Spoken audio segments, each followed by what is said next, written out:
A very good day to us in all the places where you are watching this. And we want to appreciate the Lord who has given us this great opportunity and a wonderful privilege even to do this for the Lord. And I want to appreciate the diocesan of the Diocese of Ife, the Right Reverend Olubunmi Akinlade, even for this platform. We pray that the Lord will continue to help your Episcopal ministry in the name of Jesus. Father, we are so grateful, thanking you for this great opportunity and a wonderful privilege to hear your word. We pray that by these words you will transform lives, you will change our society to conform unto your stature and your image. In Jesus' name we pray. Happy Easter to us. I greet us happy Easter. We are still in the season of Easter, and we thank the Lord for today is the first Sunday in Easter, and we appreciate the Lord who had done wonderful things for the world in allowing Christ to come into the world and to die and to rise for our sake. Today, the topic is risen indeed. Christ is risen indeed, and I say rise with him. The text, 1 Peter chapter 1, verse 3 to 9. 1 Peter 1, 3 to 9 says, "All praise to God, the Father of our Lord Jesus Christ. It is by his great mercy that we have been born again, because God raised him from the dead. Now we live with great expectation, and we have a priceless inheritance, an inheritance that is kept in heaven for you, pure and undefiled, beyond the reach of change and decay. And through your faith, God is protecting you by his power until you receive this salvation, which is ready to be revealed on the last day for all to see. So be truly glad. There is wonderful joy ahead, even though you must endure many trials for a little while. These trials will show that your faith is genuine. It is being tested as fire tests and purifies gold, though your faith is far more precious than mere gold. So when your faith remains strong through many trials, it will bring you much praise and glory and honor on the day when Jesus Christ is revealed to the whole world. You love him even though you have never seen him. Though you do not see him now, you trust him, and you rejoice with a glorious, inexpressible joy. The reward for trusting him will be the salvation of your souls." That's the New Living Translation of 1 Peter 1, 3 to 9. He is risen indeed, rise with him. Christ died and rose from the dead, as we see in that third verse of that 1 Peter 1. The resurrection of Christ is a fact of history that cannot be disputed. And this essential thing is to consider the implications of his resurrection on our individual lives. So if you say that Christ is risen, individually we are also to rise with him, because that will make his resurrection to be of impact, to be of meaning. Apostle Paul, writing to the Romans, says we must rise with him.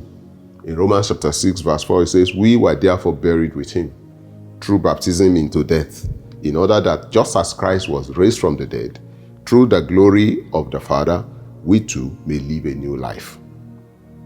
Apostle Paul here is likening the life of a believer to the life of Christ, who came to the world, lived, died, and resurrected. And in the same way, we should become dead to sin and rise to live a new life that is after Christ and godliness. So how can this be achieved? And what are the dangers of not becoming new in Christ? The provision of God for the salvation of the world is essentially by faith, as we see in verse 5 of that 1 Peter chapter 1. Verse 5 again says, "And through your faith, God is protecting you by his power until you receive this salvation, which is ready to be revealed on the last day for all to see."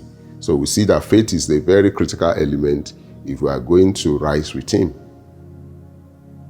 Our understanding and appropriation of this truth will liberate us forever from the shackles of sin and bondage to sin. And what we are saying is that when we fully understand and grasp the truth that is in the resurrection of Christ and the need for us to rise with him, then we will be liberated from sin and bondage to Satan.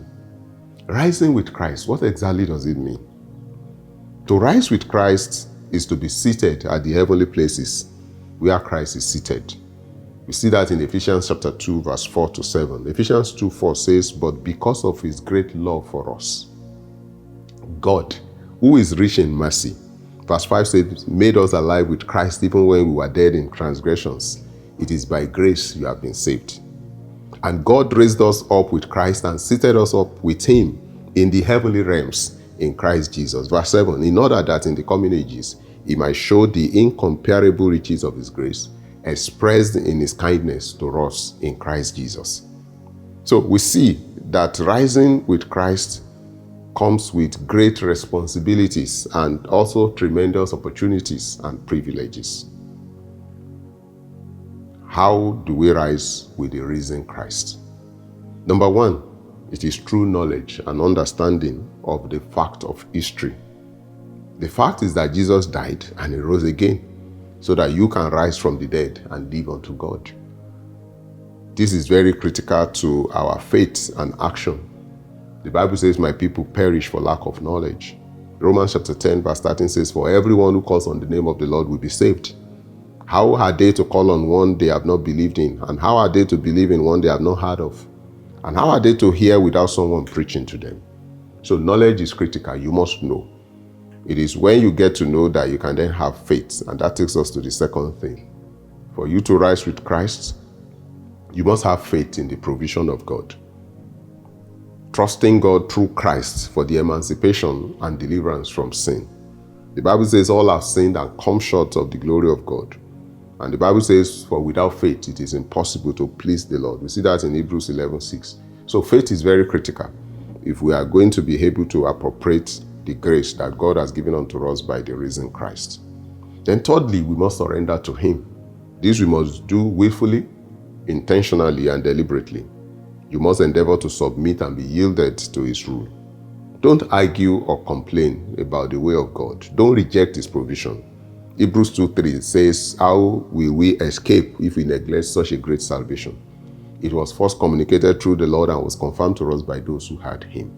And then number 4, we are expected to live appropriate lives, fit for the grace and the kingdom.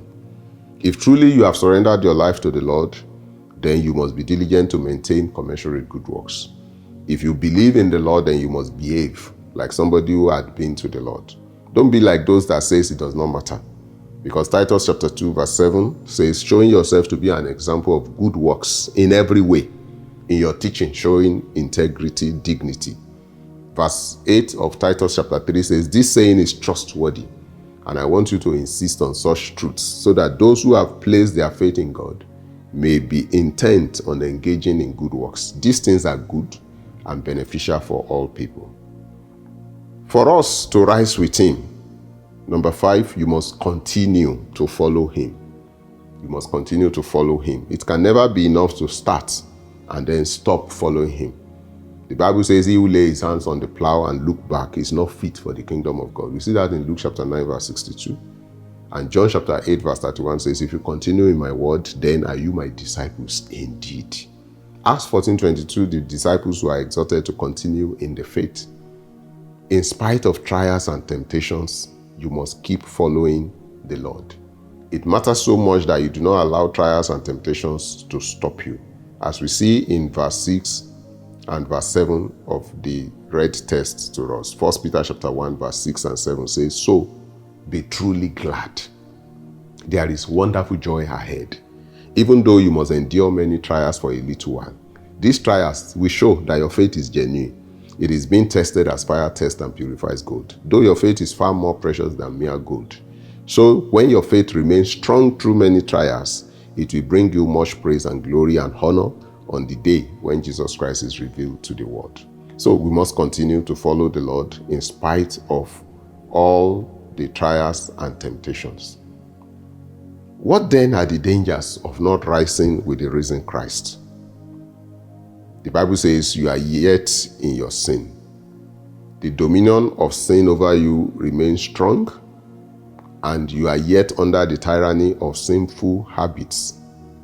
Even though the Bible has said in Romans chapter 6 verse 14 that sin shall not have dominion over you. Sin shall not be your master. But if somebody does not rise with the risen Christ, he's still under the bondage and tyranny of sin. But not only that, he's also under the domination and bondage of Satan, satanic domination and oppression. So it becomes imperative that he who practices sin is of the devil. Obsession, depression, domination of the devil, they are common things with such people. And this can manifest in sickness, affliction, poverty, darkness, backwardness, etc. Because 1 John chapter 3 verse 8 says, the one who practices sin is of the devil, because the devil has been sinning from the beginning. For this purpose, the Son of God was revealed to destroy the works of the devil.